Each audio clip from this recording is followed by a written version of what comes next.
সকালবেলাত একটা আলাদা শান্তি থাকে।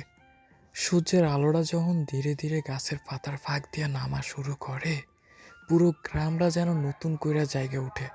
তাই ভাবলাম, চলি কিছুক্ষণ জমির দিক দিয়ে হাঁটি, দেখি আজ প্রকৃতি কি সৌন্দর্য সাজাইয়া রাখছে।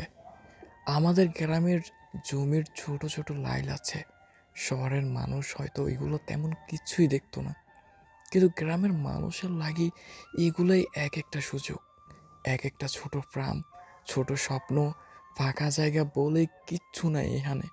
প্রতিটা লাইলেই কেউ না কেউ রোপণ করে কুমড়া, লাউ, শশা, নানা রকম শাকসবজি। এই সবুজটার মাঝে লুকানো থাকে সংসার চালানোর শক্তি। দেখেন তো, এক একটা কুমড়ার কি বড় আর কি সুন্দর রং বাড়াইছে। মাটির গন্ধ, শিশিরে ভেজা পাতার ধুল, বাতাসের নরম ছোঁয়া, সব মিলাইয়া প্রকৃতির আলাদা এক তাজা অনুভূতি। আর ঠিক ওই কুমড়ার পাশেই একটা মাইয়া নিজের সবজির বাগানে কাম করতেছে, মাটিতে হাত দিতেছে, গাছ হাঁটতেছে, কখনো পানি দিতেছে।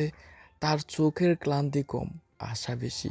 এই পরিশ্রম, এই নিয়মিত যত্ন একদিন ঠিকই ওনারে লাভবান কইরা দিব। গ্রামের মানুষ জানে, মাটি তো যত ভালোবাসা যায়, মাটি তার চেয়েও বেশি ফিরাইয়া দেয়। এই সকালবেলার দৃশ্যটা দেখে মনে হয় প্রকৃতি প্রতিদিন যেন নতুন করে শেখায়, অপেক্ষা করো, পরিশ্রম করো, আর বিশ্বাস রাখো।